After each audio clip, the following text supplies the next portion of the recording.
बिस्मिल्लाहिर्रहमानिर्रहीम, अस्सलाम वालेकुम। मैं हूं आपका होस्ट चौधरी इरफान ज़हीर और आपको स्पोर्ट्स ऑन में वेलकम कहता हूं। नाज़रीन, आप देख रहे हैं वर्ल्ड कप स्पेशल ट्रांसमिशन और बड़े एक्साइटेंट मैचेस जारी हैं और बड़ी एक्साइटमेंट के साथ ही हम तजिए भी लेंगे और तजियों के लिए मेरे साथ मौजूद है इज़हार बाजवा साहब। Thank you so much for joining us. और उनके साथ दे रहे हैं शहरियार वड़ाइच। कैसे जी, आप भी ठीक ठाक हैं? बिल्कुल ठीक ठाक। मेरा ख्याल है मैचेस तो बड़े ज़बरदस्त और कांटेदार होना शुरू हो गए। बहुत दिलचस्प होता है, जैसे जैसे मैचेस होते जा रहे हैं वर्ल्ड कप मज़ीद दिलचस्प होता जा रहा है और आपके तजियों के अंदर भी एनर्जी ज़्यादा आती जा रही, ज़रा दबंग किस्म के आने शुरू हो गए। हम पहले बात करते हैं अब राउंड 2 जब शुरू होगा तो एकदम थोड़ी सी चीज़ें ज़्यादा जो है ना वो ऑन द लाइन हो जाएंगी। और आई गेस कि जब प्ले ऑफ और उस तरफ जब जाएंगी चीज़ें तो फिर तो मेरा ख्याल है कि इंटरेस्ट लेवल और एनर्जी बहुत पीक पे जाएगी। आई थिंक वो फिर सारे 5 अरब की बात हम पहले कर रहे थे, फिर सारे 8 अरब लोग जो ऐसे ही लग रहे हैं ऐसे ही। और देखिए कैसी मज़ेदार चीज़ ये है, पाकिस्तान में कोई फुटबॉल ऐसा देखी नहीं जाती, खेली नहीं जाती, बट वर्ल्ड कप जैसे ही आता है तो हर जगह बच्चों के अंदर खासतौर पे जो देखते हैं हम, शर्ट्स जो सुपरस्टार्स हैं उनकी पहनी जा रही हैं और हर जगह पे टीवी पे आप घरों में चले जाते हैं, किसी जगह पे आप देख रहे हो कैफ़ेज़ में जाते हैं आप, तो हर जगह पे मैच लगा हुआ है। तो मेरा ख्याल है कि ये पूरी दुनिया को समहाउ जो यूनाइट करती है। जैसे हम बात करते हैं कि ये पॉलिटिकल पॉइंट ऑफ व्यू से, रिलीजन से, पॉलिटिक्स से बियॉन्ड होती है स्पोर्ट्स, तो उसका बड़ा खूबसूरत एक हमें एग्जांपल नज़र आ रही है। क्रिकेट में भी नज़र आई और फुटबॉल में उससे ज़्यादा नज़र आ रही है। बिल्कुल ऐसे ही। और पाकिस्तान के अंदर पिछले कुछ अरसे से हमारी जो फुटबॉल की जो एक्सेप्टेंस है और जो इम्पोर्टेंस है वो बढ़ती जा रही है। कुछ लीग्स भी आ रही हैं और आई थिंक ये कतर में होने का हमें काफ़ी फ़ायदा हुआ है कि हमें ऐसे लग रहा है कि जैसे हमारे घर में ही हो रहा है। हमारी इस्लाम के साथ एसोसिएशन तो ओबियसली है और उसी तरह से हमें लग रहा है कि इंटरेस्ट लेवल भी ज़रा ज़्यादा हो गया। बल्कि एक छोटा सा स्टैट शेयर करते चलें। एक अभी एशियन बैंक ने भी कहा कि हम आपको इसमें एड प्रोवाइड करेंगे और फुटबॉल के लिए जो काम करें आप, उसमें एक सर्वे था जो थोड़ा सा समहाउ अलार्मिंग भी मुझे नज़र आया। उसमें यह था कि एक लेबर को 160 रुपीज़ दिए जाते हैं एक फ़ुटबॉल के लिए और वो अप्रॉक्सीमेटली 36,000 से 40,000 की कॉस्ट का सेल आउट होता है। तो मेरा ख्याल है इतनी बड़ी अगर आपकी कमोडिटी और एक इम्पोर्ट आपके पास अवेलेबल है तो आपको इसको प्रॉपर तरीके से लेके जाना पड़ेगा। इसमें तो कोई शक नहीं, हमारा सियालकोट जो है उस हवाले से फ़ुटबॉल की मैन्युफैक्चरिंग के हवाले से पूरी दुनिया में माना जाता है। और उसमें जो हमारे हैंडमेड फुटबॉल होते हैं उनकी क्वालिटी या स्टैंडर्ड पूरी दुनिया में इसकी एक्नॉलेज किया जाता है। बिल्कुल ठीक है, आपकी ठीक है। जो क्राफ्ट्समैन है उसको क्रेडिट मिलना चाहिए, उसको उसकी वेजेस जो है वो मिलनी चाहिए।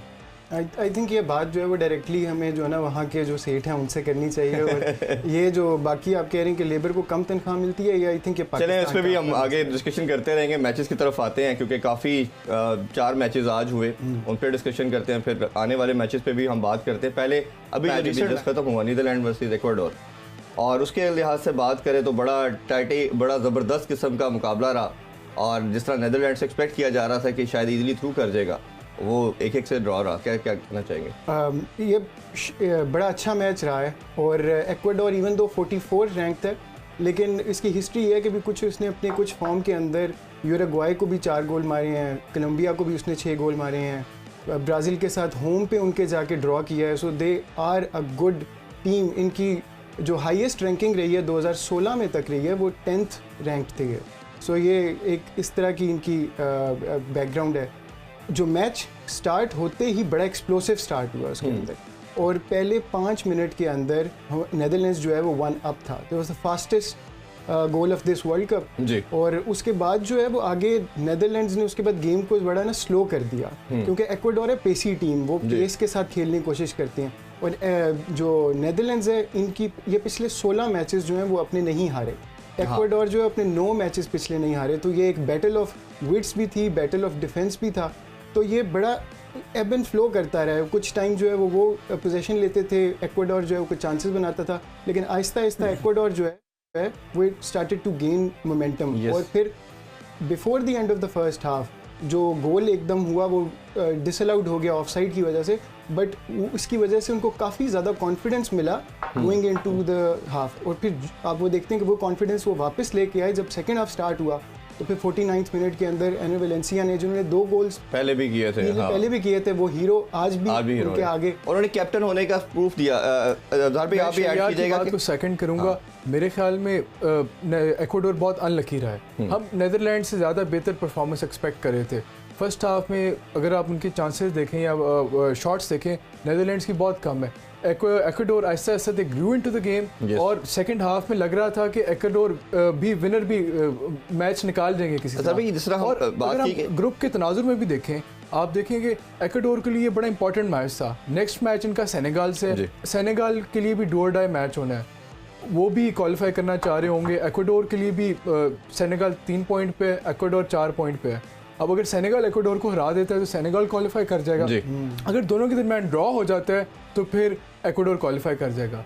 और नेदरलैंड्स है, उसका मैच कतर से है, तो वो हम एक्सपेक्ट करें कि नेदरलैंड्स कतर को, लेकिन देन अगेन मेरे ख्याल में नेदरलैंड्स की परफॉर्मेंस आज बिलो पार थी। 8th रैंक नंबर टीम है और डिफेंसिवली हम उनसे ज़्यादा सॉलिडिटी एक्सपेक्ट करते हैं। उसके बावजूद गोल उन्होंने जो इनिशियली गोल कर लिया, उसके बाद Netherland were lucky to get away with a draw. मैं आपसे यही पूछना चाह रहा था कि एक्वाडोर की जो रैंक है वो 44 पे स्टैंड करती है। तो अब जब पहला मैच वो जीते कतर से, तो हमने देखा 2-0 से जीता और एने वलेंशिया ने बड़ा ज़बरदस्त किस्म का कैप्टन होने का प्रूफ दिया और मैच गोल किए। तो आज क्या लगता है, क्या कंप्लेसेंट हो गए थे ज़्यादा नीदरलैंड वाले, या आपको क्या लगता है कि इन्होंने अटैकिंग जो गेम थी, जिस तरह शहजार भाई ने बताया, वो कंट्रोल करके थोड़ा सा रिलक्टेंट हो गए? मेरा ख्याल है जो एक्वाडोर के पास है तेज़ गेम खेलते हैं। नेदरलैंड जो है उनकी डिफेंसिव सॉलिडिटी तो है, लेकिन अगर आप ओवरऑल उनकी आप फॉर्मेशन या टीम लाइनअप देखें, उनके पास इतने पेसी या स्किलफुल प्लेयर इस तरह नहीं है। जो एक साउथ अमेरिकन फुटबॉल का स्टाइल है, पेसी है, फ्लेयर है, ट्रिकरी है, उसको एक्वाडोर उसी के मॉडल करते हैं। और उन्होंने एनर्जी दिखाई, चांसेस बनाए, और इवन 1-2 जो उनका गोल डिसअलाउ भी हुआ, हालांकि वो काफ़ी अनलकी रहे उस मामले। उसके बाद उन्हें डिमोरलाइज नहीं हुए, दे केप्ट ऑन गोइंग और इवेंचुअली उन्होंने इक्वलाइज किया। उसके बाद मेरे ख्याल में तो वो अनलकी रहे कि वो मैच नहीं जीत सके। इसमें एक्वाडोर ने थोड़ा सा ग्रुप के स्टैंडिंग के लिहाज से भी आप प्लीज साथ साथ बताते जाइएगा।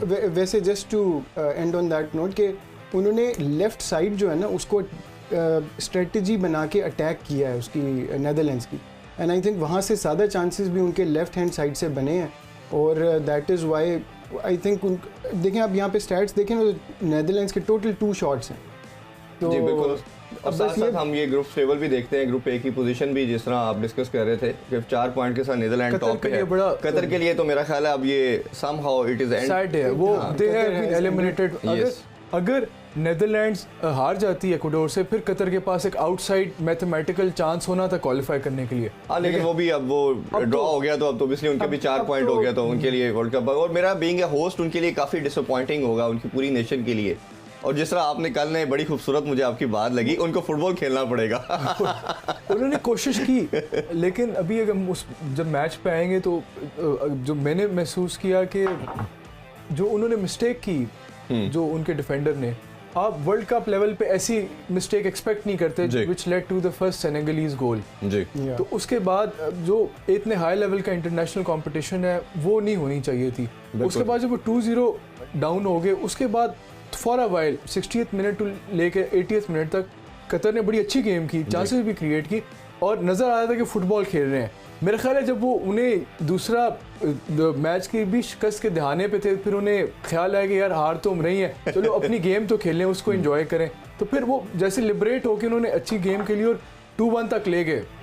बाद में फिर जब तीसरा गोल पड़ा, दैट मेरे ख्याल में कतर ने अभी तक जो टोटल फुटबॉल खेली है ना वो 15 मिनट की खेली है। ठीक है। बाकी सारे टाइम में, जब पिछले मैच में भी एक्वाडोर ने उनको प्रॉपरली डोमिनेट किया जी, और यहाँ पे भी सेनेगलीज टीम ने for the first 60-62 minutes they were completely dominate. और फिर वाकई वो कह रहे हैं, वो जब दूसरा गोल पड़ा है तो उनको होश आई है कि हम तो वर्ल्ड कप खेलने आए हैं। लेकिन थोड़ा सा मेरा ख्याल है जब उन्होंने अच्छी फुटबॉल खेलना शुरू की, थोड़ा अनलकी भी रहे, कुछ चांसेस ऐसे थे they could have been converted in the goal as well, but कहीं ना कहीं मुझे लगता है कि जो सेकंड टियर की टीम है ये एग्जीक्यूशन ऑफ गोल में कहीं फंस जाती हैं आके, ये कन्वर्जन नहीं कर पाती। मेरा ख्याल है कि जो आपकी स्ट्रेंथ्स हैं आपको उसके मुताबिक खेलना चाहिए। rather than going to get end result, आपको प्रोसेस पे फोकस करना चाहिए। अगर आप अच्छी फुटबॉल खेलेंगे, जो आपकी स्ट्रेंथ है, चाहे whether it is playing along the ground, whether it is, या फिर आपने डायरेक्ट फुटबॉल खेलनी है, वन टारगेट पासिंग करनी है 1-to-1 जी, या फिर आपने क्रॉसेस के थ्रू खेलना है या थ्रू बॉल, जो भी आपकी स्ट्रेंथ है आपको उसके मुताबिक खेलना चाहिए। अच्छी फुटबॉल खेलेंगे तो फिर आपको रिजल्ट मिलेंगे। तो कतर ने समहाउ मेरा ख्याल है एक शेल में रह के वो, और बाय द वे जो फर्स्ट हाफ में कतर पर मेरे ख्याल में बड़े अनलकी रहे जो उन्हें पेनल्टी नहीं मिली। जी, वो बिल्कुल, ऐसा बहुत डिसीजन close था कि वो it could have gone anyway, मतलब 50-50 था, वो जा भी सकता है, वो नहीं भी जा सकता। इस तरह की पेनल्टी जो है वो सब कम समटाइम्स हो जाती हैं, समटाइम्स नहीं होती। बिल्कुल ठीक। अब कतर का जो वर्ल्ड कप शुरू होने से पहले ये प्ले पोजेशन गेम, वो अपनी बैक से लेके आते हैं बॉल, बट यहाँ पे हमने ये देखा है कि इन दोनों मैचेस के अंदर उन्हें प्रेशर बहुत ले गए ऑफ द बिग ओकेजन, और उन्होंने जो उनकी स्ट्रेटजी मेरा ख्याल है होम क्राउड का भी और वो भी सारा आ गया। अच्छा चलें दूसरे मैच मेरे ख्याल में अगर ना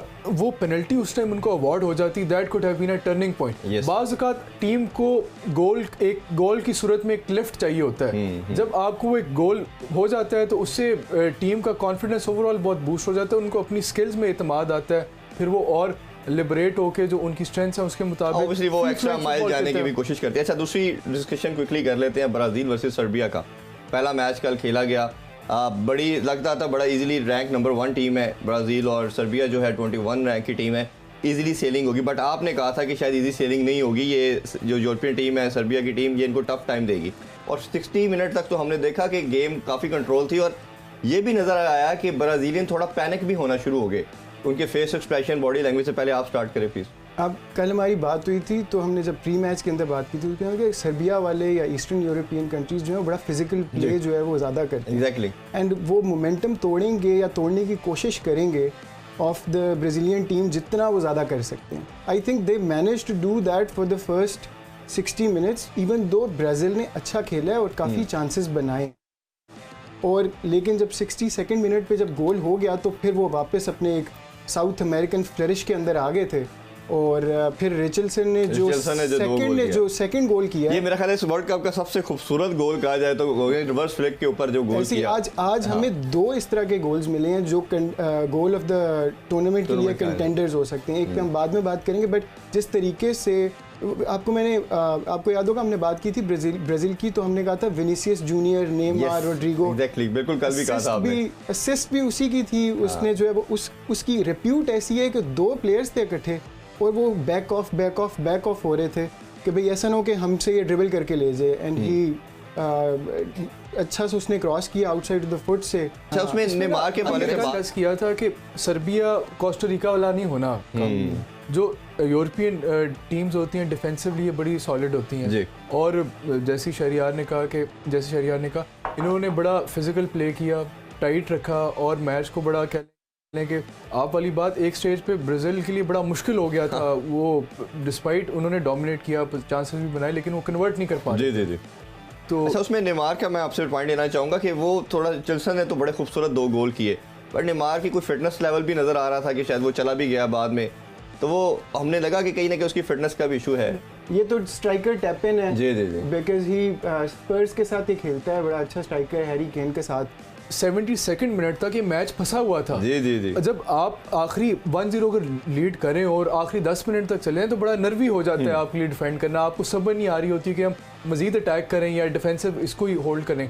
तो ये जो सेकंड गोल था इसने that tilted the match in favor of Brazil. और इसके बाद कमेंटेटर ने बड़ा खूबसूरत कहा, this is Brazil for you, which everybody wants to say. Classic Brazil for you. अच्छा शॉट्स एंड गोल की बात करें तो से ये भी देख सकते हैं कि Brazil has its weaknesses as well. अगर आप इनके खिलाफ अच्छी अपनी फॉर्मेशन स्ट्रांग रखें, जो आपकी स्ट्रेंथ है उसके मुताबिक खेलें, या इनके अटैक को कंट्रोल कर लें आप, तो कहीं ना कहीं ये भी लैप्सेस शो करते हैं। बट अगर हम देखें ना पोजेशन 59 और 41 का है, और एक अच्छी चीज़ ब्राज़ील के पास थी कि they have 9 shot on goal और उनकी 0 थी, तो ये मेरा ख्याल है कहीं ना कहीं हमें डिफरेंस नजर आता है कि उन्होंने अपनी डोमिनेंस शो की इस मैच में। स्टैट्स के पोजीशन देख लें, शॉट्स ऑन गोल देख लें, शॉट्स ऑन टारगेट देख लें, हर लिहाज से ब्राज़ील ने मैच को डोमिनेट किया।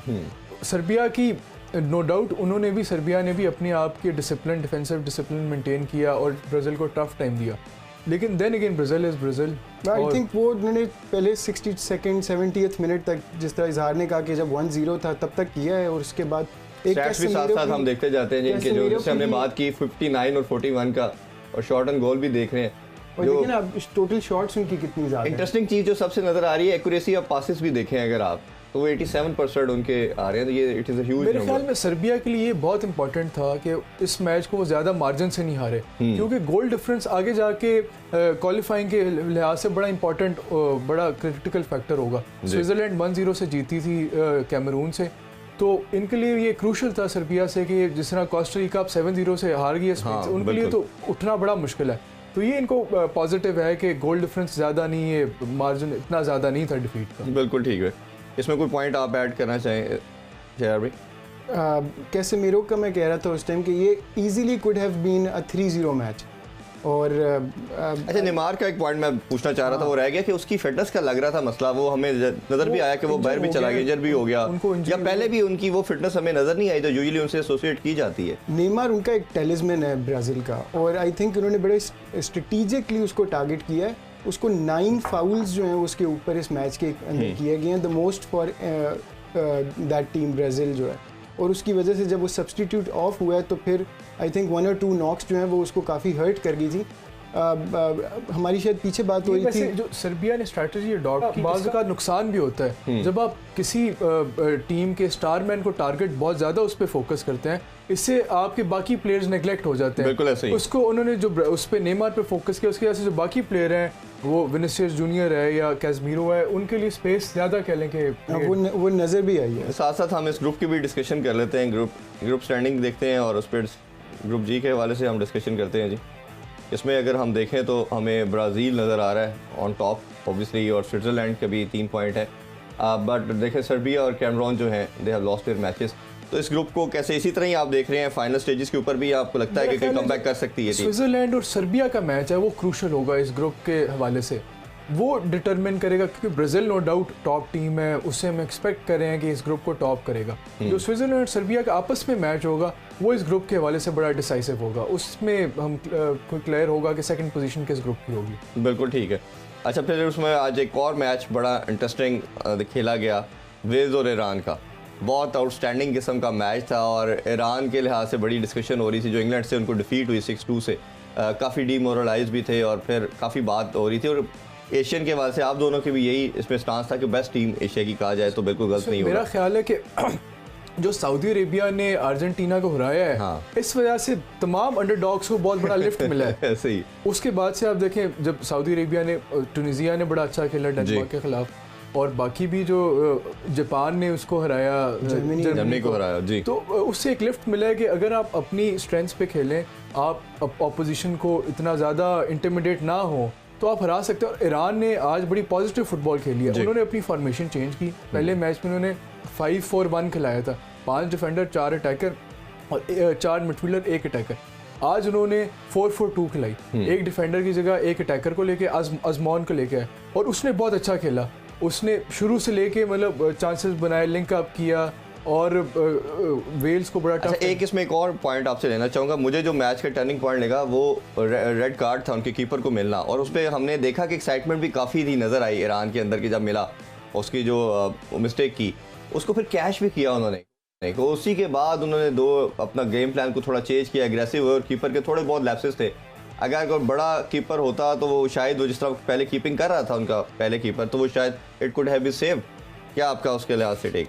हम मैच के स्टार्ट से पहले हम उनकी रैंकिंग देख रहे थे, तो ये 19-20 का मैच था जी, वो देख सकते हैं हम, साथ एक्साइटमेंट भी उनकी। लेकिन आज के दिन ये 19-20 का मैच मेरे ख्याल में तो 19-20 की रैंकिंग ये वेल्स, इवन दो वो फेवरेट्स आए थे बड़े अच्छे, उन्होंने एंड पे जो है वो यूएस के साथ 1-1 ड्रॉ किया था।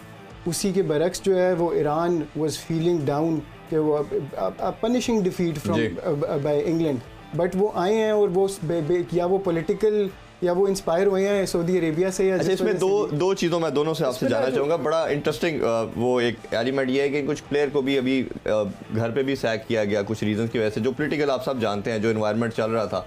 अब इसकी 2 सिनेरियो हैं। एक तो जो उनके प्लेयर ने उसको, जिस तरह इन्होंने कहा कि ब्रूजेस लगे हुए टीम को, इंजर्ड है, उसके लिहाज से वो काफ़ी ज़्यादा एक बड़ा स्वेयर आएंगे, और हमने देखा कि आज उन्होंने बड़ा ज़बरदस्त किस्म का खेला।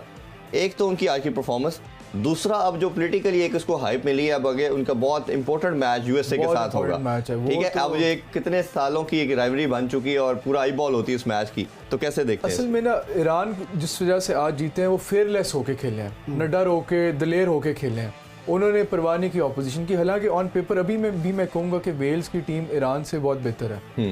उन्होंने जो एक तो अटैकिंग फुटबॉल खेली, उसके अलावा आप देख लें कि जो उनको चांसेस मिले उन्होंने, और जो इम्पोर्टेंट चीज़ है अब डिबेट इस बात पे हो रही है कि जो शायद रेड कार्ड मिला तो इस वजह से कह लें कि हुआ, उसको भी जो अगर हम मजीद एनालाइज करें, जो रेड कार्ड दिया गया पहले पहले उनको उसको येलो कार्ड दिया कीपर को, और ये भी मैं इसी तरह कहूँगा जिस तरह कतर के डिफेंडर ने वो बहुत क्रिमिनल किस्म की एक मिस्टेक की थी, ये भी वेन हेनेसी के पार्ट पे बहुत ही क्रिटिकल मिस्टेक थी जो आप इंटरनेशनल लेवल पे वर्ल्ड कप स्टेज पे कीपर से एक्सपेक्ट नहीं करते थे। मेरा नहीं ख्याल उसको आगे आना चाहिए था, he should have stayed in his box. और उसके बाद अगर आप साथ हम स्टैट्स को भी देखते हैं, डिस्कस करते जाते हैं। बिल्कुल अगर हम देखें तो उनका अभी the stats show for themselves कि मैच किस तरह का था। इन्होंने पहले भी इनके 3 दफा वुडवर्क पे गोल वो बार पे लगा this easily could have been, लेकिन इसमें देखिए डिफरेंस काफी ज्यादा है, 62 और 38 की पोजीशन का डिफरेंस है, but they have converted there. वो असल में they were not playing a position game, वो दे वर लेटिंग, वो उन्होंने यूज किया जितना पोजीशन उनके पास था वो उन्होंने बहुत अच्छा यूज किया है। और अब 38 पोजीशन के साथ अब 21 टोटल शॉट्स करें जिसके अंदर आपकी 6 to 7 जो हैं वो आपकी शॉट्स जो हैं वो ऑन टारगेट है। बिल्कुल ऐसे ही है। तो आई थिंक वो डिजर्व करते थे जीतना, और वो बस एक जो है ना वो अल्लाह ताला की तरफ से वसीला आया है कि उसको रेड कार्ड मिला है। रेड कार्ड मिला और उसमें कैच किया। आपको क्रेडिट दें, आखिरी मिनट तक लड़ते रहे। जो उन्होंने पहला गोल किया वो उन्होंने 97वें मिनट में किया और 8 मिनट था एडेड टाइम का। बिल्कुल वो उसमें आप देखेंगे उन्होंने हिम्मत नहीं हारी, डू और डाई लगे रहे। और फुटबॉल की भी यही खूबसूरती है कि आखिरी फाइनल विसल तक जब तक नहीं होती तब तक आप प्रेडिक्ट नहीं कर सकते। ये बहुत ही एक्साइटिंग मैच था। और ये वो दूसरा जो इसका पहला गोल था जो चेस्मी ने किया था, वो था दूसरा हमारा जो goal of the tournament contender, जिस प्रेशर में एनवायरनमेंट में उसने किया, low driving shot to the left of the keeper. I think वो इमोशंस नजर आ रहे थे जब उन्होंने जो गोल किया है। और सारे आप देखिए उनका जो सब्स्टिट्यूट बेंच सारे वो ग्राउंड में आ गए थे जब उसने एनर्जी लेवल जो हमने मुझे लगता है कि वो आपकी कल स्टेटमेंट ठीक थी कि जो कई दफा होता है कि आपको कोई ऐसा पार्ट, कोई ऐसी चीज जो है लिफ्ट अप कर देती है। और जो ईरान को जो मेरा ख्याल है पोलिटिकल एक हाई वो जो सारे सर्कमस्टांसेस ये उनको ज्यादा किया, और लास्ट मैच कई दफा डिफीट भी आपको उठा देती है। यू आर स्लीपिंग समवेयर, तो आपको वो जगा देती है कि जी आज उठ जाए, you are in the World Cup, you have to perform. Interesting चीज ये है कि Iran have their fate in their own hands. Yes. They have to beat USA and they qualify. अगर वो इवन ड्रॉ भी कर लें, हो सकता है डिपेंडिंग अपॉन अदर रिजल्ट्स फिर भी वो क्वालिफाई करें, तो ईरान बड़ा कह लें कि मैं तो और मेरा ख्याल है कि शायद अभी तक का इस वर्ल्ड कप सबसे इंटरेस्टिंग मैच भी होगा। हाँ मैच हो सकता है बिल्कुल। मैं सोचता कि जिस तरह क्रिकेट है, क्रिकेट के अंदर एक्साइटमेंट ना आपको एब्स एंड फ्लोज के अंदर मिलती जाती है। एक छक्का लगता है एक्साइटमेंट होती है, चौका लगता है एक्साइटमेंट होती है, आउट होता है। यहाँ पे टोटल 1 या 2 चांसेस होने होते हैं। तो इस तरह के प्रेशर एनवायरनमेंट के अंदर 1 या 2 गोल्स ही जो है वो आपकी पूरी की पूरी आउटपोर ऑफ इमोशंस जो है ना वो बाहर निकालते हैं। बिल्कुल ऐसा ही। तो वो हमें यहाँ पे नजर भी आया। बिल्कुल। उसमें अभी इस ग्रुप को भी हवाले से थोड़ा सा हम डिस्कशन करते जाते हैं, ग्रुप बी के हवाले से जी। और इसमें अगर हम देखें तो इंग्लैंड जो है it is on the top, they have 3 points. और सेकंड नंबर पे अभी ईरान आ चुके हैं, they have also the 3 points. USA जैसे हम जानते हैं, वेल्स इनका 1-1 पॉइंट है। वेल्स के लिए थोड़ा सा हमें लगता है कि मुश्किल होता जा रहा है। वेल्स के लिए बड़ा मुश्किल है। इंग्लैंड तो मोस्ट लाइकली ये थ्रू करेगा, बट अभी ऑफिशियली तो वी कांट से। एक चांस निकल सकता है वेल्स के लिए, अगर इंग्लैंड आज यूएसए को हरा ले तो इंग्लैंड क्वालिफाई कर जाएगा नेक्स्ट राउंड के लिए। तो शायद नेक्स्ट आखिरी मैच के लिए वो अपने प्लेयर्स को रेस्ट करें ताकि फिर वेल्स के लिए अपॉर्चुनिटी बन सकती है कि उनको हरा के। तो अभी जिस पे हम बाद में बात करेंगे, वेल्स इंग्लैंड और यूएसए का मैच बड़ा बहुत इंपॉर्टेंट है जी। शैयार भाई आप कुछ ऐड करना चाहें? हम शुरू में जब हमने अपना एनालिसिस किया था तो तब हमने सबसे पहले इस ग्रुप बी को निशानदेही की थी कि ये सबसे ओपन टूर्नामेंट ग्रुप होगा बिल्कुल। और अभी इनका अगला मैच जो है वो यूएस के साथ है, ईरान का। और इंटरेस्टिंगली इनफ ईरान और यूएस के इससे पहले भी तक 2 मैचेस हो चुके हैं। एक फ्रेंडली हुआ है 2000 के अंदर और एक 1998 के अंदर उनका वर्ल्ड कप हुआ था। ठीक। और ईरान जो है वो अभी तक हारा नहीं है यूएस से। एक दफ़ा उसने 1998 के अंदर 2-1 और बड़ी सेलिब्रेशन हुई थी बहुत ज़्यादा पूरी दुनिया में। और जो इंटरनेशनल फ्रेंडली हुआ था वो 1-1 ड्रॉ हुआ था। तो आई थिंक इस हिस्टोरिकली ईरान का पलड़ा जो है वो थोड़ा भारी। और अभी तो मुझे लगता है जो एनर्जी लेवल सारा उनका काफ़ी अप हो गया है, वो बिल्कुल इसमें अच्छा खेलेंगे। और इवन अगर वेल्स अगर आज इंग्लैंड अमेरिका को हरा देता है, फिर शायद ईरान सिर्फ ड्रॉ भी कर ले तो that might be sufficient for them to qualify for to the. चलें hope for the best, full देखते हैं किस तरह चलता है। लास्ट मैच एक खेला गया, बल्कि सेकंड लास्ट मैच कहना चाहिए, कतर वर्सेस सेनेगल। उसमें जैसे 50 रैंक की टीम थी, वो 18 रैंक की टीम थी। यही एक्सपेक्ट किया जा रहा था सेनेगल अच्छा खेलेगा, जीतेगा, वही हुआ, 3-1 से वो जीते। आपका टेक पहले लेना चाहूँगा, कैसे देखते हैं पूरा ओवरऑल व्यू क्या है आपका? उसमें वही मतलब सेनेगल जो है, एक तो कतर थोड़ा अनलकी रहा पेनल्टी के हवाले से जी, वो बड़ा टच एंड गो था। अगर उस टाइम उनको कतर को पेनल्टी मिल जाती तो शायद मैच का रिजल्ट कुछ और आता जी, वो अनलकी रहा। उसके बाद जो इसने इनके कतर के डिफेंडर ने जो मिस्टेक की, वो आपको इंटरनेशनल लेवल पे नहीं एक्सपेक्ट करते कि फीफा वर्ल्ड कप के स्टैंडर्ड में उस मिस्टेक की वजह सेनेगल ने being a good side capitalise किया। हमने पहले भी डिस्कस किया था कि जो लास्ट मैच था सेनेगल वर्सेस नीदरलैंड्स, उसमें सेनेगल अनलकी रहा था। उन्होंने अच्छा खेला था और 83rd मिनट तक बड़ा इवनली कॉन्टेस्टेड मैच था। इस दफ़ा Senegal from the word go attack खेलते रहे, चांसेस भी बनाए उन्होंने, लेकिन वही जो गलती है उसको उन्होंने कैपिटलाइज किया और उस पर गोल किया। और लेकिन जो दूसरा गोल था, क्या प्यारा हेडर मारा, बहुत जबरदस्त गोल, वो इतना प्यारा। अच्छा, नीचे से इवन हेडर कई दफा करना थोड़ा सा मुश्किल होता है, ये पेनल्टी इंसिडेंट है। अब ये मिस्टेक अब आप एक्सपेक्ट नहीं कर सकते। चाइल्ड्स प्ले है इस लेवल के ऊपर, इस तरह की मिस्टेक करना from the centre back is child. तो फिर कतर को आप कैसे देखते हैं? क्या बेसिक रीजन है? फिटनेस का मसला नजर आया या दूसरों की स्ट्रेटजी थोड़ी सी ज़्यादा बेहतर थी? क्या उसमें आपका साथ? इस तरह मैंने पहले कहा, कतर ने अपनी जो फॉर्म, जिस फॉर्म पे वो लेके चल रहे थे, और अगर मैं गलत नहीं हूँ तो AFC चैंपियंस भी वही है। They played with possession game खेल के वो इस पॉइंट तक पहुंचे। और उन्होंने और यहाँ पे उन्होंने ये नहीं किया, सॉरी, विंग्स के थ्रू खेला उन्होंने। दोनों मैचेस के अंदर विंग्स उनके आगे जाते थे और ये पीछे से बॉल जो है ना वो ट्राई करते थे उनको लिफ्ट ओवर द हेड कराने। And that's been their strategy and that didn't work out. तो आई थिंक, लेकिन यहाँ पे, लेकिन आपका नहीं ख्याल कि इस ऐसे मिस्टेक के ऊपर इतने बड़े इवेंट के अंदर आके अगर आप अपनी फॉर्मेशन चेंज कर रहे हैं, गेम प्लानिंग चेंज कर रहे हैं, तो कोच का भी रोल इधर आना चाहिए कि जो आपकी स्ट्रेंथ है, स्ट्रेंथ पे खेलें, रादर दैन आप एक्सपेरिमेंट की तरफ जाएं। वही बात है, फेयरलेस फुटबॉल खेलनी चाहिए इस लेवल पे। जो आपकी स्ट्रेंथ है, जिस तरह आप पहले से खेलते आ रहे हैं, ऑपोजिशन की ये आपको ऑपोजिशन के मुताबिक थोड़ी बहुत आपको स्ट्रैटेजी ऑल्टरनेट। साथ गोल देखे वो जो हमने हेडर की बात की आपने, कितना खूबसूरत हेडर उसने लिया। और ये बहुत मुश्किल हेडर होता है नीचे से अटैक करना, वो भी आगे की तरफ बॉल आ रही है and you attacking towards the ball and directing it. और ये उसने आपने उस डायरेक्शन को देखना और प्लस आपने उसकी एक्यूरेसी को भी रखना कि किस डायरेक्शन में आप मारना चाह रहे हैं। उसके अलावा उसने मार्कर से कैसे जान छुड़ाई है, अपने जो उसके साथ मार्कर था उससे जान छुड़ा के आगे किया। और कह लें कि पेस को यूज करते हुए उसने इसको बड़ा बेहतरीन डायरेक्ट।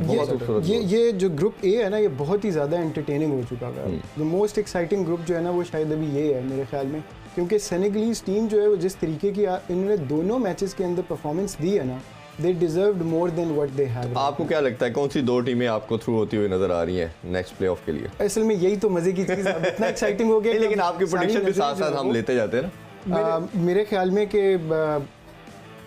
ख्याल में सेनेगल जो है वो इक्वाडोर को शायद हरा सकता है। ठीक है, ये मैं यकीनन कह सकता था, बिकॉज यहाँ पे हम, आपको याद होगा पहले दिन हमने बात की थी कि साडियो माने जो है, जी जी जी बिल्कुल, उनका जो स्टार प्लेयर है आपकी फेवरेट टीम के में इतना अच्छा रहा है, तो उसकी कमी इनको शायद महसूस हुई, इजहार नहीं कहा था और आई थिंक वो हुई। वो आज भी कमेंटेटर भी इस पे बात करते थे कि सादियो मानी जो इनका मेन प्लेयर था वो उसको कमी फील हो रही है, तो उन्होंने भी 2-3 दफ़ा ये बात की। आप सही कह रहे हैं, नेदरलैंड्स का तो काफ़ी ब्राइट चांस है कि वो क्वालिफाई कर जाएंगे, क्योंकि उनका आखिरी मैच कतर से है। Qatar only have pride to play for, तो हो सकता है एज अ कह लें कि एज अ फेयरवेल मैच शायद वो कोई अपसेट कर दे। चलें इसको कंक्लूड करते हुए साथ स्टैट्स भी देखते हैं। वही जिस तरह हमने डिस्कस किया कि सेनेगल के पास पोजीशन भी 55% थी, उनके पास 45 थी।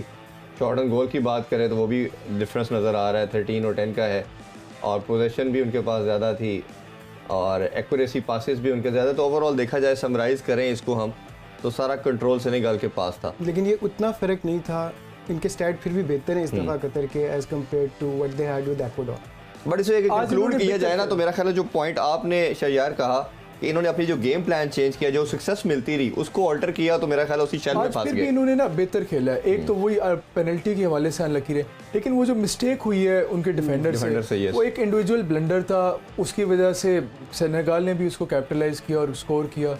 तो आई थिंक ओवरऑल जो है ना, Qatar have been weighed down by their patience. Exactly, जितना पैसा, जितनी हाई पिछले 12 साल से इस वर्ल्ड कप में, इस इतने से खित्ते में, छोटी सी कंट्री है, बिल्कुल उस पर हुई। और फिर जो एक्सपेक्टेशंस उन्होंने पिछले 12 साल से, मेरा ख्याल है कुछ ऐसे लोग अभी यहाँ पे टीम में होंगे जो उस टाइम पे शायद छोटे बच्चे थे या टीनेजर्स थे जो अभी खेल रहे थे, तो वहाँ से वो देखते हुए आ रहे हैं। तो आई थिंक द एक्सपेक्टेशंस इस पे साथ साथ इस ग्रुप की स्टैंडिंग भी देखते हैं जी, कौन सी टीम कहाँ पे स्टैंड कर रही है, वो भी हम उस पर देखते चले जाते हैं। अगर इस पर देखें तो अगेन जैसे हमने डिस्कस किया था, नीदरलैंड ऑन द टॉप, वो 4 पॉइंट के साथ है। Ecuador they have also 4 points. Senegal की बात करें तो वो नंबर 3 पे हैं विद 3 पॉइंट्स। और कतर के जो है वो again they have lost both matches, वो 0 पे हैं। तो उनके लिए तो आई गेस ये probably this is the end of the World Cup. But I think इनका नीदरलैंड के साथ अच्छा मैच होगा क्योंकि they have their pride to play for. उनका आखिरी मैच है, उनके होम में वर्ल्ड कप है, तो वो कोशिश करेंगे कि वो फुटबॉल जो उनकी स्ट्रेंथ है उसके मुताबिक खेलें और एंटरटेनिंग फुटबॉल खेलें। अगर वो एंटरटेनिंग फुटबॉल खेलें तो नीदरलैंड्स के लिए प्रॉब्लम्स क्रिएट कर सकते हैं। और ऐसा भी हो सकता है नीदरलैंड्स को कतर हरा दे तो सेनेगल, और ऐसा कोई चांस बन जाए कि सेनेगल और एक्वाडोर दोनों क्वालिफाई कर जाए। बिल्कुल ऐसा ही है। आपको ऐड करना चाहिए इंटरेस्टिंगली इनफ, अभी अगर यही चीज़ रहती है तो शायद एक्वाडोर और नीदरलैंड्स जो हैं वो, अगर एक्वाडोर अगर सेनेगल को हरा लेता है, नीदरलैंड्स अगर कतर को हरा लेता है, तो जो गोल डिफरेंस होगा उसकी वजह से वो डिटरमिन करेगा कि ये टॉप में कौन है। बिल्कुल ठीक है, नंबर 1 में कौन है। तो दैट्स आल्सो समथिंग। लेकिन उसमें जो पॉसिबिलिटी है, अगर नीदरलैंड्स हारता है कतर से तो नीदरलैंड्स का गोल डिफरेंस इफेक्ट होगा, जी जी जी, नेगेटिव में जाएगा। और अभी भी देखें तो अगर ऑफिशियली तो हम नहीं कह सकते कि they are out, Qatar is out of the World Cup. Difference का एनालिसिस करें तो इस टाइम नीदरलैंड्स का गोल डिफरेंस +2 है जी, एक्वाडोर का +2 है और सेनेगल का 0 है। 0, बिल्कुल ऐसे ही। अगर 2 गोल से हारता है नीदरलैंड्स का, जो कि बड़ा अनलाइकली है, तो फिर और सेनेगल और एक्वाडोर का ड्रॉ होता है या सेनेगल एक्वाडोर को हरा देता है, फिर भी ये चांसेस हैं कि सेनेगल, तो बड़ा इंटरेस्टिंग आखिरी। अब तो मेरा ख्याल है जिस तरह हमने कल बात की कि अब जो मैच जाते जाएंगे, और ख़ास तौर पे कुछ टीम सेकंड मैच के बाद हमें क्लैरिटी मिल रही है और थर्ड मैच के बाद obviously we are damn clear कि कौन सी टीम क्वालिफाई कर रही है। ब्रेक पे चलते हैं जी, ब्रेक से वापस आके जो मैच कल होने उन पर डिस्कशन करते हैं। Don't go anywhere, stay with अस।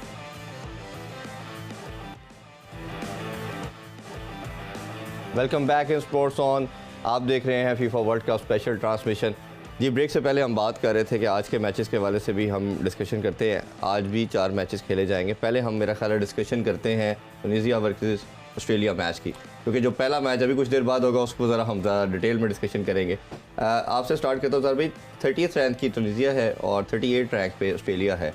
दोनों समहाउ एक तरह की फ़ुटबॉल खेलते हैं, बट ऑस्ट्रेलिया का हमें नज़र आता है कि थोड़ा सा वो जिससे कहना चाहिए कि पासिंग के अलावा वो डीलिंग पे भी ज़रा लड़ाई करते हैं। जो दोनों के लिए एक मस्ट विन गेम है अगर इन्होंने क्वालिफाई करना है। उसकी वजह ये है कि टूनीजिया का अगला मैच फ्रांस के साथ है, ठीक है, और फ्रांस इस ग्रुप की कह लें कि पावर हाउस है। अब ऑस्ट्रेलिया ने तो कह लें कि फ्रांस को खेल लिया, लेकिन फ्रांस अभी ऑस्ट्रेलिया के भी 0 पॉइंट्स हैं। तो ऑस्ट्रेलिया का आखिरी मैच डेनमार्क के साथ है जी, और डेनमार्क भी कोई बहुत अच्छी टीम है। हाँ। तो ये दोनों के लिए अगर हम कंपैरेटिवली इन 4 टीमों को ओवरऑल कंपैरेटिव एनालिसिस करें तो दोनों कंपैरेटिवली कमज़ोर टीमें हैं इस ग्रुप की, उनसे फ्रांस और डेनमार्क से। तो दोनों के लिए मस्ट विन मैच है। टूनीजिया ने आखिरी मैच में अच्छा परफॉर्म किया, उन्होंने अनलकी रहे, जो जबाली ने मिस किया वो चिप करने की कोशिश की, फिनिशिंग उनकी कमज़ोर थी। इस लिहाज से वो कोशिश करेंगे कि अब सेकंड हाफ मतलब ऑपोजिशन हाफ में ज़्यादा क्लिनिकल रहें। ऑस्ट्रेलिया की भी कोशिश होगी कि अभी तक 0 पॉइंट्स पे हैं, अगर वो 1 पॉइंट स्कोर कर भी लेते हैं तो डेनमार्क के लिए हराना उनके लिए मुश्किल होगा। जी शायर भाई, आप बताइए थोड़ा सा स्ट्रेंथ के हवाले से दोनों टीम की क्या है और थोड़ा एक्सपेक्टेड फॉर्मेशन जो कैसे देखते हैं, और साथ साथ ग्रुप स्टैंडिंग भी हम देखते चले जाते हैं कि वो कैसे स्टैंड कर रही हैं। जी प्लीज़ बताइए। फॉर्मेशन एक्सपेक्टेड लाइनअप जो है वो टूनीजिया का ये है कि वो 3-4-3 खेलेंगे, और उसके अंदर जो उनके सब जो बात हमने की, जबाली जो है वो उनका स्टार प्लेयर है जी, और उसके साथ साथ मेरिया जो है वो भी उनके साथ खेलता है। तो ऑस्ट्रेलिया की जो है वो 38th रैंक है, टूनीजिया का 38th रैंक है, क्लोज हैं, लेकिन फॉर्म जो है वो मेरा ख्याल है ज़्यादा सूट करेगी टूनीजिया को। और ऑस्ट्रेलिया जो है वो it is their longest winless streak, 7 पिछले मैचेस अपने हारे हैं। तो आई थिंक ये भी उनके ऊपर ज़रा वे करेगा। अब अगर इससे वो इंस्पिरेशन लेते हैं जिस तरह ईरान ने या सऊदी अरब ने लिया है तो फिर उनके लिए अच्छा होगा, वरना आई थिंक टूनीजिया जो है वो इसको it is a better chance of मैं भी winning the match. मेरा भी सेकंड शरियार, मेरा ख्याल है Tunisia will edge this match, it will be close tight contest होगा जी। लेकिन 1-0 या और मेरा ख्याल है कि वो दोनों टीमों की कोशिश भी होगी कि हम किसी तरह विक्ट्री लें, क्योंकि अगले मैच जो इनके बहुत मुश्किल हैं, जैसे आपने भी कहा कि वो फ्रांस को हराना या डेनमार्क को हराना, that won't be easy task. और ग्रुप स्टैंडिंग भी अगर एक दफ़ा नज़र दौड़ा लें तो France is on the top as expected, वो नंबर 3 पॉइंट के साथ हैं। तुनिसिया है, उनका 1 है, डेनमार्क का भी 1 है, ऑस्ट्रेलिया है लॉस्ट द मैच, वो 0 पॉइंट के साथ है। तो ये थोड़ा सा भी अगेन आप एक मैच जब कल इनका खेला जाएगा तो उस पर डिस्कशन करेंगे। फ्रांस जो है वो जिस फॉर्म में जा रही है, जिस फॉर्म में वो खेल रही है, डिफेंडिंग चैम्पियंस भी हैं, जिस क्लिनिकल वे में उन्होंने अपनी 4-1 ऑस्ट्रेलिया को हराया था, देयर इज़ अ चांस कि वो तो ये ले जाएंगे। बट अच्छा मैच होगा, भी आगे डेनमार्क का भी आना है। आई थिंक बड़ा इंटरेस्टिंग मैच होगा। चलें क्विकली हम कोशिश करते हैं बाकी मैचेस पे भी आपकी राय लें। पोलैंड वर्सेस अरेबिया हम देखते हैं वो 6 बजे खेला जाएगा। उसका भी आपके ज़रा से बात करें कि पोलैंड की बात करते हैं तो वो 26 रैंक की है, सऊदीया एज वी नो कि 51 रैंक की टीम है सऊदीया का, लेकिन मोराल बहुत हाई होगा और मेरा ख्याल है कि वो इसी एनर्जी को जो ली, और शायद आपकी नज़र से उनकी कोच की वो एक स्पीच गुजरी हो जो उन्होंने ब्रेक के जो हाफ टाइम के दौरान की अर्जेंटीना के मैच के दौरान, तो वो दैट इज़ रियली अमेजिंग और बहुत मोटिवेटेड थी। कैसे आप देखते हैं इस मैच मेरे ख्याल में जो पोलैंड है उन्होंने जो पेनल्टी मिस की है वो अभी भी उनके बैक ऑफ द हेड होगा, उनका ख्याल होगा कि हमने वो अपॉर्चुनिटी मिस की है। सऊदी अरेबिया ज़्यादा कॉन्फिडेंट होंगे, उन्होंने जो इस ग्रुप स्टेज का सबसे बड़ा मगरमच्छ है उसको उन्होंने मार दिया है, उसको उन्होंने हरा दिया है। ये दोनों अगर कंपेयर करें पोलैंड और मेक्सिको, इतना उनका, और इनके ग्रुप पे भी साथ थोड़ी सी नजर देखते हैं जी, सऊदीया इसकी भी मैं समझता हूं तस्वीर हमें रख लेनी चाहिए। ये ऐसी चीज है जो हम एक्सपेक्ट नहीं कर रहे थे। अर्जेंटीना बॉटम पे है, अर्जेंटीना बॉटम पे है, सऊदी अरेबिया टॉप पे है, ऐसे ही। ये देखें ना, वर्ल्ड कप इस तरह की चीज़ें भी आपको दिखाता है। और मुझे बिल्कुल इसको रिजेंबल मैं करता हूँ T20 जो वर्ल्ड कप रिसेंटली गुजरा, तो पाकिस्तान कह रहे थे क्वालिफाई नहीं कर सकता, तो एक स्टेज आई 3 घंटे के लिए जब नीदरलैंड ने हराया था साउथ अफ्रीका को, तो we were on the top. तो ये एक ऐसा लम्हा भी है। आई थिंक हम इसको थोड़ा सा उस लिहाज से देख सकते हैं। आई थिंक अर्जेंटीना जो है वो टॉप करेगी फिर भी। इसमें ये देखें कि जो पोलैंड है उनके ऊपर काफ़ी ज़्यादा प्रेशर होगा। उसकी वजह ये है कि उनका अगला मैच अर्जेंटीना से है, तो उनको Argentina tough, of course tough opposition है। सऊदी अरेबिया अगर ये मैच ड्रॉ भी कर ले, they'd still be in a very good position to qualify to the next round, क्योंकि अगर वो अगले आखिरी 2 मेक्सिको के खिलाफ भी ड्रॉ कर ले, इनके खिलाफ भी ड्रॉ कर ले, that will be ड्रॉ भी उनके लिए सफिशिएंट होगा। आपका बताइए। मेरे ख्याल में मैं इस पे ऐड ऑन करूंगा कि इस प्रेशर को वे डाउन करेगा और सऊदी अरेबिया शायद पोलैंड को भी हरा दे। अच्छा, मैं इससे बरक्स करूंगा। मुझे लगता है कि उनके लिए इस अगेन उसी फेरोसिटी से खेलना जिस तरीके से उन्होंने अर्जेंटीना के साथ खेला था, I don't think that lightning will strike twice. Poland भी बड़ी प्रोफेशनल टीम है और वो दे अंडरस्टैंड कि if they don't win this match they not going through, तो they will come at it with very hard force, और मुझे लग रहा है कि पोलैंड जीते। चलें, बिल्कुल ठीक है। जो नेक्स्ट मैच जो है फ्रांस वर्सेस डेनमार्क है, यार आप बताइए, इसमें नंबर 4 और 10 की टीम है, बड़ा क्लोज मैच एक्सपेक्टेड है, कैसे देखते हैं आप? डेनमार्क जो है वो देखें, फ्रांस की हमने भी बात की, वो जिस फॉर्म में खेल रहे हैं, it's going to be very hard to for them, despite of injuries उनकी टीम बड़ी ज़बरदस्त है। बिल्कुल ऐसे, बेंजेमा भी था, बाकी भी। लेकिन डेनमार्क की अगर हम थोड़ी सी बात करें ना, डेनमार्क ने they were slow to get off the gate. उन्होंने शुरू में दूसरी टूनिसिया ने उनको ज़्यादा डोमिनेट किया था पहले हाफ के अंदर, बट सेकंड हाफ में उनका जो मेन प्लेयर है वो क्रिश्चियन एरिक्सन है, उसके अराउंड पूरी टीम चलती है। और क्रिश्चियन एरिक्सन वो है जिसको हार्ट अटैक भी हुआ था, फिर वो सीरिया आ से भी निकला, अभी वो जो मैन यूनाइटेड से खेल रहा है, उसकी भी एक पूरी पीछे एक लंबी चौड़ी कहानी है, बट वो उनका मेन प्लेयर है। और वो टूनिसिया के मैच में सेकंड हाफ में ही स्टार्टेड प्लेइंग बेटर, और उसकी वजह से डेनमार्क स्टार्टेड प्लेइंग बेटर। तो अगर क्रिश्चियन एरिक्सन अपनी वर्ल्ड क्लास परफॉर्मेंस आज कोई दिखाता है तो शायद कोई चांस है, वरना आई थिंक फ्रांस जो है वो इनको 2-1, 2-2, 3-2, 2-1 इस तरह करके मैं इससे शरियार से डिसएग्री करूंगा। बज़ाहिर तो फ्रांस ने ऑस्ट्रेलिया को 4-1 हराया, लेकिन जो ऑस्ट्रेलिया का कैलिबर है या ऑस्ट्रेलिया की टीम स्ट्रेंथ है, डेनमार्क उससे काफ़ी ऊपर है। और बड़ी इंटरेस्टिंग चीज़ है जो यूएफए नेशंस लीग में ये दोनों एक ही ग्रुप में है, फ्रांस भी और डेनमार्क भी। और डेनमार्क 2 दफ़ा फ्रांस को हरा चुका है, हाँ। और उस फ्रांस टीम को हरा चुका है जिसमें बेंजीमा भी था और बाकी भी जो इनके एनगोलो कांटे भी थे। टेबल भी साथ डिस्कस करते हैं, मैं वही अर्ज कर रहा हूँ कि एनगोलो कांटे भी था। जो फुल स्ट्रेंथ फ्रांस टीम है उसको डेनमार्क 2 दफ़ा यूएफए नेशंस लीग में हरा चुका है, बड़ा रिसेंटली हरा चुका है। और मेरे ख्याल में ये I am going for a draw in this match. चलें लेट्स सी जी क्या होता है। सबसे इम्पोर्टेंट पॉइंट टेबल पे ही देख लेते हैं। फ्रांस वी हैव सीन कि वो नंबर 3 पॉइंट के साथ नंबर 1 पे है। तुनीसिया का हमने देखा 1 है, और डेनमार्क का भी हमने डिस्कस किया 1 point. Australia have lost a match. Last match जो बहुत इंपॉर्टेंट मैच आज होने जा रहा है, अभी कुछ देर के बाद, कुछ मिनट बाकी हैं, इंग्लैंड वर्सेस यूएसए। और काफ़ी ज़बरदस्त रैंक में तो ओबियसली इंग्लैंड ऊपर है, काफ़ी 5वें नंबर पे है वो 16 रैंक पे। और इंग्लैंड ने खासतौर पे जो फुटबॉल खेली ईरान के अगेंस्ट हमने देखा 6-2 से मैच जीता।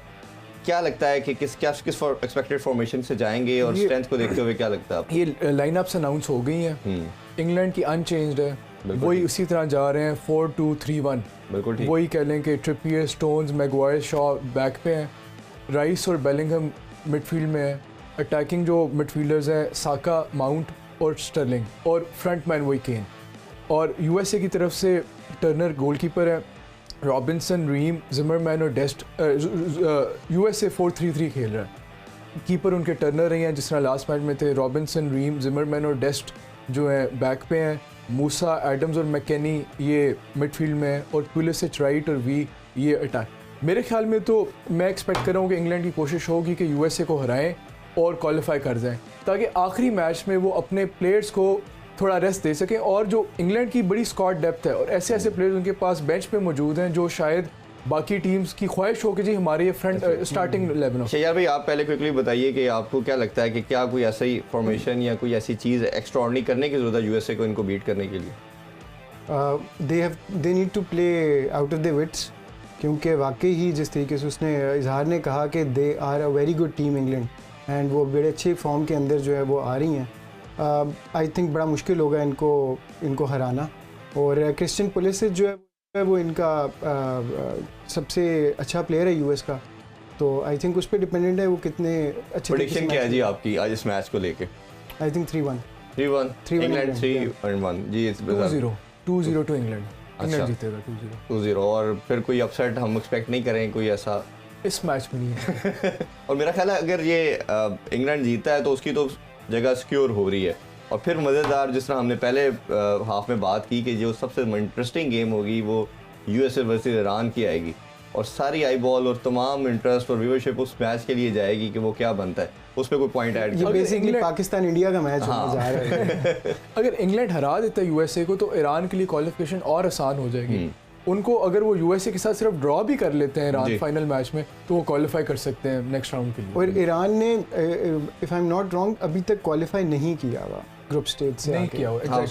It could be the first time कि वो अपने कतर में close to home with all this political uncertainty वो इस एक माइलस्टोन को अचीव कर सकें। बड़ी अच्छी बात है, हमारे इस्लामी भाई हैं हमारे सारे। मजा आए अगर ईरान और सऊदी अरेबिया का राउंड ऑफ 16 में मैच हो, या आगे आए और वो किसी तरह इस दफा हो सकता है, और हो भी रहा है कतर में। ये देखें बड़ा कहने के मेरा ख्याल है बड़ा प्यारा एक वो ब्लेंड होगा सारी चीज़ों का कि इस्लामिक टीम आ रही है और हमारी एफिलिएशन समहाउ इनके साथ तो वो है ही है।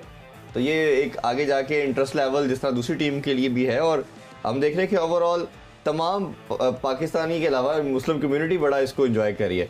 लीजिए इसी चीज़ पे फिर मेरा ख्याल है इजाज़त लेते हैं, और कल देखेंगे आके क्या मैचेस के रिजल्ट लेते हैं। आप लोगों की प्रेडिक्शन के हवाले से भी बात करेंगे। नाज़रीन, इंशाल्लाह आपसे मुलाकात होगी कल। अपना फीडबैक हमें ज़रूर देते रहिएगा। इंशाल्लाह आपसे मिलते हैं दोबारा। अल्लाह हाफिज़। अल्लाह पाकिस्तान जिंदाबाद।